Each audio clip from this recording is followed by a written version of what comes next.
À un moment donné, la dame, elle me dit, la tête est presque dehors. Est-ce que vous voulez toucher? Je fais, madame, là, j'ai pas envie de toucher, je veux qu'il sorte en fait. Je veux qu'il sorte. Tu reconnais plus ton corps. Tu reconnais plus ton corps, tes vêtements te vont plus, tu te sens grosse vache. Tu aimes parce que tu te dis, je porte la vie, je crée un être humain, c'est beau. Mais faut qu'il sorte. J'avais une douleur, mais c'était... je voulais mourir. Vraiment. Je ne pouvais plus. Et à 18h, quand la dame, elle m'a dit, au revoir, vous inquiétez pas, vous allez accoucher. J'ai pleuré et j'ai fait, s'il vous plaît, ouvrez-moi. Ouvrez-moi, faites que ça cesse, s'il vous plaît, ouvrez-moi. C'est bon. Je vous donne l'autorisation, faites-moi signer ce que vous voulez, mais ouvrez-moi. Histoire de vie avec Sukasula. Bien le bonjour messieurs, dames. On est sur un épisode assez spécial. On va s'intéresser, comme vous avez pu le lire à travers le titre, on va s'intéresser à la maternité.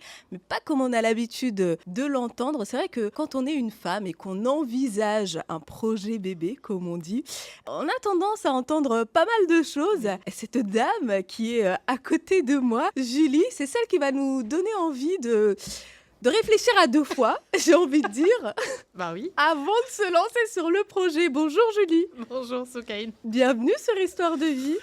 Bah merci de m'avoir invitée. Et spoiler, je le répète, il Ouais. y aura du sang, Ok, de la douleur, on est prêt. des pleurs. On est prêt. C'est vraiment les montagnes russes. C'est un film d'horreur ton truc. Hein, Carrément. Carrément. Mais Bon. le dénouement est beau. Merveilleux, comme on Merveilleux. dit. Ouais.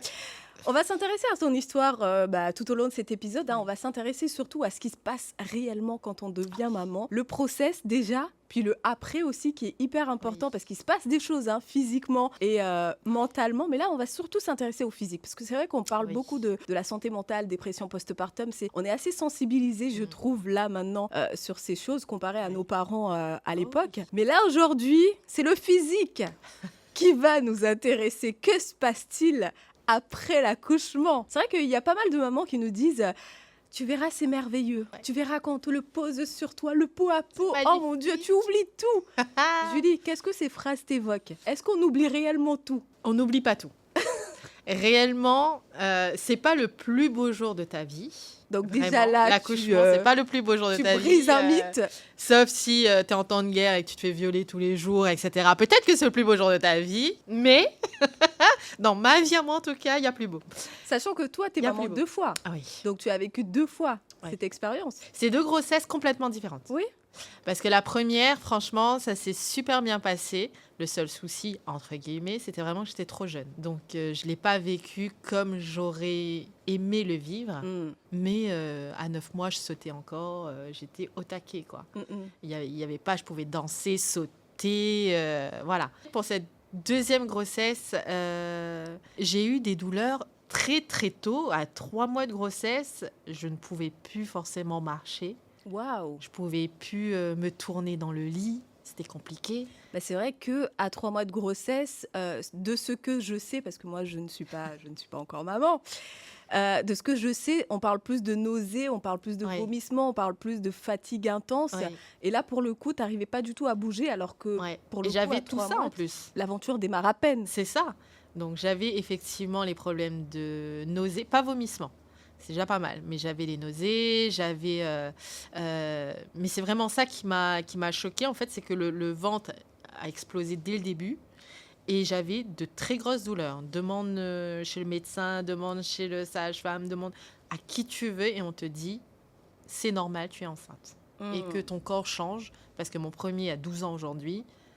Voilà, ton corps ne tient plus la route comme il y a 12 ans de ça. Donc il y a quand même un gros écart entre les 2 Ouais, grossesses. C'est ça. Effectivement. Donc, je me suis juste dit, je fais avec. Je sais que toutes les grossesses ne se valent pas, toutes les grossesses ne sont pas pareilles. Mais je ne savais pas que c'était comme ça. C'était vraiment la surprise pour le coup. Et pour le coup, quand on connaît la suite de l'histoire, on s'aperçoit qu'en fait, bon, il y a eu un petit manquement Oui. au niveau du corps médical, ce Ouais. qui explique peut-être que dès le départ, en fait, tu ressentais un Ouais. petit peu plus les choses parce qu'il y avait des raisons. Oui. On le saura un peu plus tard. On l'a su, tu l'as su par la Oui. suite, pourquoi cette grossesse était aussi Mm. imposante dès le départ. Tu vas nous en parler, mais d'abord j'ai envie qu'on apprenne un petit peu à te connaître. Qui est Julie? Qui es-tu? Pourquoi? Qu'est-ce que tu fais là? Un imposteur. Clairement, c'est ça. Toute ma vie, ça a été que ça. Je suis arrivée à des endroits complètement par hasard et je suis restée. Animatrice radio, voilà, j'ai vu une annonce sur les réseaux. Je me suis dit pourquoi pas, alors que j'y connais absolument rien. Donc, niveau imposture, voilà, on se pose là. Sur le CV, la lettre de motivation, on met le paquet. Hein. Vous travaillez la nuit? Oui, je travaille la nuit, il n'y a pas de souci, je suis véhiculée, je suis disponible tout de suite, pas de souci. Le but, c'est vraiment de mettre un pied dans la boîte. Évidemment. Voilà. Je On suis se vend, arrivée. on Oui, dit. là, c'était chaleur tropicale, plus. Je me vends. Et ça a marché. Ça a marché. Je suis arrivée à un moment où il y avait vraiment de la formation. Voilà, vraiment. Et tu ne pouvais pas passer à l'antenne si tu n'avais pas l'étoffe, la carrure pour. Voilà. J'ai fait le taf. Et aujourd'hui, je suis animatrice radio sur le 10-15 heures. Donc, le son du soleil. Mhm.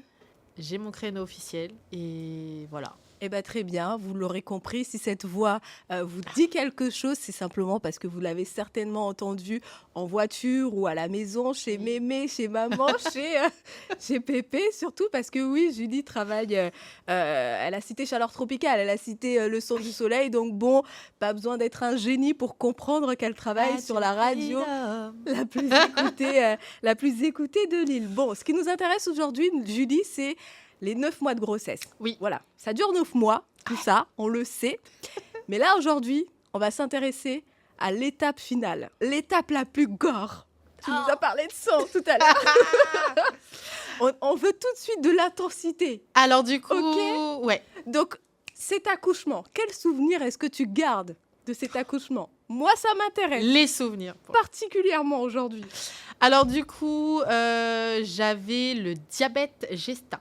Donc bébé grossit vite, grossit bien, mais grossit vite. Du coup, on m'a programmé un déclenchement. Ils m'ont dit, voilà, vous allez être déclenché. Mais moi, avec toutes les douleurs que j'avais, je voulais qu'on me déclenche. Ah oui. J'en avais marre d'être enceinte. Vraiment. Il paraît que c'est douloureux le déclenchement. Oh oui. J'ai entendu parler de ce Oui. déclenchement et Oui, c'est vrai que parce que c'est long. C'est une étape que les femmes redoutent parce qu'une grossesse, ça dure, je crois, 41 semaines. Oui. Et du coup, les femmes sont à partir de 37 en mode bon, allez, petite tisane, allez, on Parce va que la fin marcher, est très très long. Ok. Parce qu'au 9e mois, tu te dis, c'est bon, tu reconnais plus ton corps. Tu reconnais plus ton corps, tes vêtements te vont plus, tu te sens grosse vache. Tu aimes parce que tu te dis, je porte la vie, je crée un être humain, c'est beau. Mais il faut qu'ils sortent. Voilà, Ça il suffit. faut qu'il sorte. Parce qu'à un moment donné, tu te regardes dans le miroir, tu ne te reconnais plus. Et c'est pas comme dans les films où elle sort, elle est en talons, avec son petit sac et tout. Non. Non. Tu te sens vraiment grosse vache. Moi, je me suis sentie grosse vache. Je n'avais plus de vêtements, j'étais pas fashion comme Sex and the City. Non, je ne suis pas Jennifer Aniston, ni J-Lo. Donc, c'était vraiment compliqué et je voulais qu'on me déclenche. Donc, arrivé dimanche, on me dit, voilà, par contre, votre col est encore bien fermé. À combien de semaines là? 39. Ok. Ah, 39. donc ça va, t'étais vraiment à terme. Donc, on m'a dit, c'est bon, de toute façon, la bébé, le téléchargement est fini. Donc, mais sauf que bébé ne voulait pas sortir, le col est encore fermé. Bon, ok. Donc, on verra ça demain matin. Donc, demain matin à 7h, donc le lundi, on me donne les petits cachets. Donc, toutes les 4 heures, on me donne les petits cachets pour avoir des contractions. Donc, du coup, là, ça commençait à douiller. Mais vu que pendant toute ma grossesse, j'avais eu ces douleurs-là, je me suis dit, bon, bah, on va attendre. Donc, elle me regarde, elle me dit, non, madame, par contre, le col est encore fermé. Oui, mais ça contracte pourtant, je sens. Mais comment tu décrirais cette douleur On sent que ça serre. On sent que tu as l'intérieur de toi qui est en train de se contracter. Je ne sais pas si tu as déjà eu une décharge électrique. Décharge électrique, waouh, ça donne envie.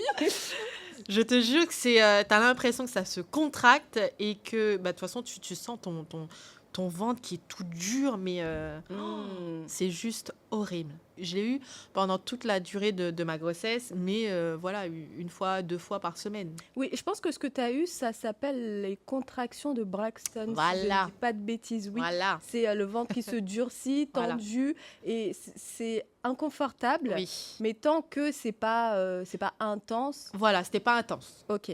D'accord. Donc toi, tu as eu un non. petit aperçu, Voilà. mais là, le Donc, jour J, quand j'allais, par exemple, chez la sage-femme, parce que du coup, j'étais suivie, monitoring, etc.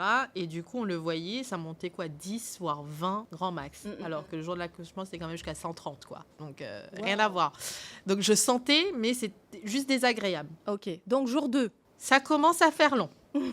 Madame, voilà le ballon, sautez sur le ballon, tournez-vous sur le ballon pour ouvrir le col. moi, je me souviens d'une vidéo que j'ai reçue pendant cette période, le ventre était là. Hein. Le ventre était... C'était énorme. Ouais. On Et mettra du- peut-être quelques images Peut-être. pour que vous ayez un aperçu de... Et du coup, j'ai monté les escaliers, descendu les escaliers. Je suis allée... Voilà, j'ai fait tout ce qui était possible et imaginable. Jusqu'au moment où j'ai mis du Segaël. Donc là, on a dansé. Et ma sœur qui me dit, voilà, vu que tu n'accouches pas maintenant, les cachets ne font pas effet. Moi, je travaille demain et je reviens après le travail. Et dans la nuit, j'entends pof. Ouh. J'entends pof et mon lit trempé. Donc mon réflexe, c'est d'appeler la sage-femme. Et je lui dis, j'ai perdu les os, je vais accoucher. J'étais trop contente. Je vais vous regarder, je vais vous... Donc elle met un doigt, elle met 2 doigts, elle me fait, ouais, mais non, bébé veut toujours pas descendre. Et ça, c'est quelque chose aussi. Hein. Tu nous parles, elle met un doigt. Ouais. Ça s'appelle, je crois, les touchés vaginales. Ouais. Particulier comme concept. Il n'y a pas d'autre C'est- moyen de vérifier. Voilà, quand t'es enceinte, tu peux te dire que là, tu vas mettre de côté toute ta pudeur, Quand on est pudique, ta dignité. Ouais, moi, je suis pudique, moi. J'imagine pas. Tu prends tout ça, tu mets dans une boîte et tu le mets là-bas. Parce Mon que là, Dieu. ouais, effectivement, parce qu'en plus au GHER, il y avait une étudiante, donc vous acceptez que l'étudiante... Faites votre vie, vous savez quoi. au point où Oh, j'en mon Dieu. suis. Allez-y. Journée porte ouverte. Apprenez de moi. Voilà. Mais, Mais à ce moment-là, en tant que femme, est-ce que le fait de être dans cet état de vulnérabilité et de se dire Oui. que là, j'ai qu'une envie, c'est que bébé sorte, Oui. on baisse un peu les gardes finalement. On n'est Oui. plus en mode, on n'est pas à ça de près, quoi. oh non. Là, même ma sœur, parce qu'elle était avec moi lors de l'accouchement, à un moment donné, la dame, elle me dit, la tête est presque dehors. Est-ce que vous voulez toucher? Je fais, madame, là, j'ai pas envie de toucher, je veux qu'il sorte en fait. Je veux qu'il sorte. Et là, ma soeur qui est à côté de moi, qui me dit, je peux regarder? Est-ce que ça te gêne? On n'est plus à ça près en fait. Là, tu fais ce que tu veux de ta life. Et alors, qu'en temps normal, à quel moment, tu oui. vois? Donc, tu fais ce que tu veux. Mais là, moi, en tout cas. Et on salue la sœur qui a dû On vivre salue la ce sœur. moment. Non, Je mais sais pas si c'est- ça a été traumatisant pour toi. Ou, Et d'ailleurs, tu auras en exclusivité la vidéo si tu veux. Ah, la vidéo de La l'accouchement. vidéo de l'accouchement. Est-ce qu'on la met en Je illustration? te jure. Waouh. Tu pourras. Non, parce que on filme pas en bas, on filme vraiment là où je crois qu'on voit en plus quand je dis à ma soeur, regarde si tu veux. Alors là, j'ai rien à faire. Voilà. Bah, c'est génial. Et même où la fois où elle pose le bébé et que ma réaction c'est, il est beau ou pas? Oh. Parce qu'il y avait que ça dans ma tête. Il est beau parce que moi je le vois pas en fait. Bon, les auditeurs qui nous écoutent uniquement en format podcast sur les plateformes, n'hésitez pas à vous rendre sur YouTube également où les épisodes Il y a que Sokaina qui l'aura. sont disponibles. On pourra voir ce merveilleux moment, n'est-ce pas? Merveilleux non. Le meilleur moment c'est quand on te pose bébé dessus. Oui. Là je te dis oui. Ah, c'est un moment, c'est un instant. C'est un instant. Oui. Parce que après, t'as encore, dis-toi que tu as encore les jambes en lait et que tu as encore la sage-femme qui est en train de te recoudre en fait. Fouillé, je ne sais Voilà, quoi là-bas. parce qu'elle enlève le placenta, elle est encore en train de te recoudre s'il y a eu une déchirure ou voilà. Et tu restes encore les jambes en l'air. Et là, tu as des gens qui rentrent. C'est fini ou pas? C'est pas vrai. J'ai des gens. Mais faites votre vie. On n'est plus à ça près, allez-y.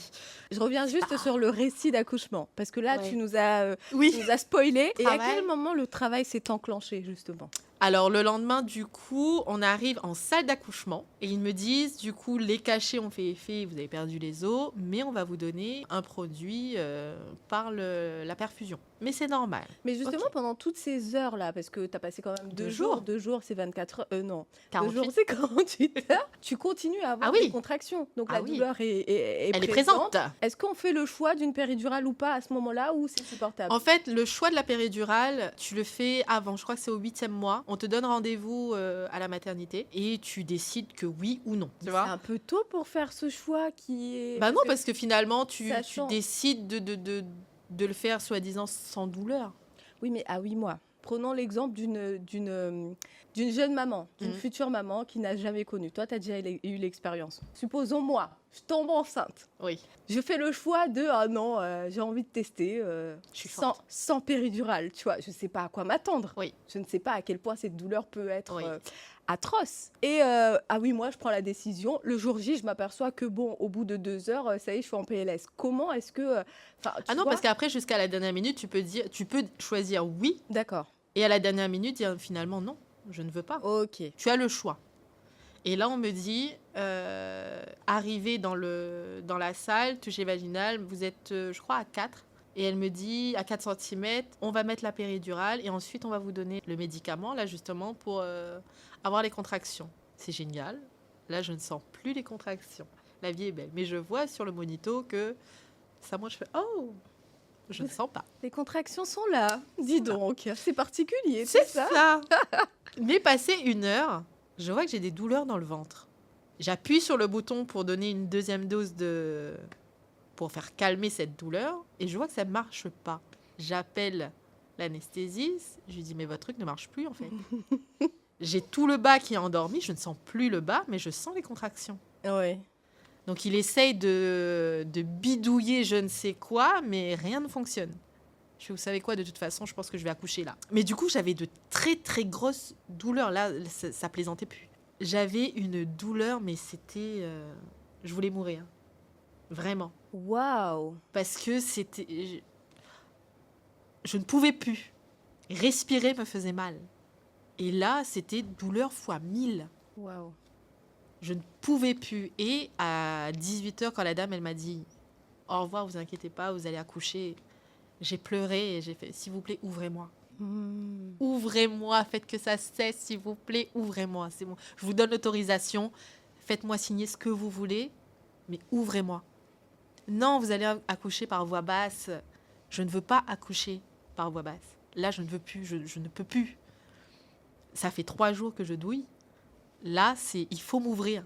Sachant qu'il faut fournir un effort quand même Ouais. quand on accouche par voix basse, il faut pousser, Je n'avais plus de il faut force. être présent, bah oui. J'étais vraiment... Et du coup, à un moment donné, elle me dit non, vous inquiétez pas. Et là, j'ai commencé à pousser. À ce moment-là, Quand elle est sortie de la pièce, je suis restée dans cette position où j'étais sur le côté et j'ai commencé à pousser. instinctivement, Je poussais. À chaque contraction, je poussais. Est-ce que c'était volontaire de ta part ou c'est Oui. le corps qui t'a... Non, c'est moi. Je me suis dit, il faut absolument que je trouve une solution pour faire sortir bébé. Je ne peux pas rester comme ça. Je peux pas. J'avais trop mal. J'étais en train de pleurer. Je me suis dit, mais j'ai envie de mourir, vraiment. Vraiment, non, j'ai mis la péridurale, je me suis mis à insulter l'anesthésiste. Mais lui, il a eu son truc dans une boîte de carton, c'est pas possible, il a eu son diplôme. Je ne pouvais plus. Et j'ai commencé à pousser, jusqu'à ce que l'équipe du soir vienne me voir. C'est bon, vous êtes dilaté, on va commencer à pousser dans 1 heure de temps. Je veux pas 1 heure de temps, moi, je veux tout de suite, là. C'est maintenant. Ouais, c'est maintenant. J'ai continué à pousser. Non, ne poussez pas. Non, je pousse pas. Mais j'ai pas arrêté de pousser. Jusqu'à ce qu'on vienne me voir, ils m'ont dit c'est bon, vous êtes prête. Et là, on m'a mis, de toute façon, quoi qu'il arrive, je suis déjà dans un milieu hospitalier, donc Oui. vous allez pouvoir aviser si... Bon, alors, je sais pas si c'est recommandé de faire comme Je pense elle, pas. hein, dans le doute. je pense pas, parce qu'on m'a dit non. Chacun son expérience. Et, hein. c'était... non, je pouvais pas. Et du coup, là, on m'a mis sur le dos. Je vous mets une musique. Alors là, faites ce que vous voulez. J'en ai rien à foutre, là. Je vais vous dire... si on va vous mettre une musique de relaxation et tout, machin... Pourquoi? Faites sortir bébé. Je veux juste faire sortir bébé. Pousser. En 2-2, bébé était dehors. Waouh. Je savais que ça faisait mal parce que du coup, la femme, elle avait des lunettes. Et à travers ces lunettes, je voyais ce qui se passait. J'ai puré, c'est tout ça. Bah, justement, tu me parlais de la péridurale tout à l'heure. Quand on t'injecte cette péridurale, Ouais. bon, on a bien compris que Ça n'a pas servi à au grand-chose. bout d'une certaine heure, Voilà. cette péridurale n'a plus fonctionné. Mais initialement, je ne sais pas si tu as le souvenir de ton premier accouchement. Est-ce que c'était sous péridurale ou pas? Péridurale aussi. Ok, donc quand on l'a, c'est une anesthésie locale qui est censée quoi D'anesthésier tout le bas. tout le bas du corps, Tout le bas, donc à partir du ventre. à partir du Donc ventre, normalement, tu n'as pas de contraction. Enfin, tu ne sens pas les contractions. ventre, pubis, jambes. Voilà. Ok, donc quand on te demande de pousser, tu es sur la table d'accouchement, on te demande de pousser, si tu ne sens rien, là En fait, c'est vraiment c'est- mon cerveau Oui. de la meuf qui n'y connaît rien et qui a vraiment envie de Non, comprendre. mais c'est une bonne question. Comment tu peux pousser sachant que tu ne sais pas si tu fais ce qu'il faut? C'est eux qui te Tu ne disent. ressens pas. Bah, d'ailleurs, pour mon premier bébé, je ne sentais pas. Je ne sentais absolument rien. Et je n'arrivais pas à pousser. Il me disait de pousse comme si tu allais faire caca. Parce que nous, on a tendance à se dire, vu que ça. Voilà, pour nous, c'est devant. Donc on pousse comme si on allait faire pipi. Ou on pousse. Contraction du périnée. Voilà. Mais alors que non, en fait, c'est vraiment, tu pousses comme si tu allais faire caca. Et là, tout de suite, ça te tire dans ta tête. Et tu. D'accord. Et Ouais, mais le problème, c'est que si tu pousses comme si tu vas faire caca. tu fais caca. Tu fais caca. Donc, ouais, mais apparemment, bon, ben, eux, ils sont formés pour. Merci d'écouter Histoire de vie. Si vous appréciez ce podcast, abonnez-vous pour plus d'histoires.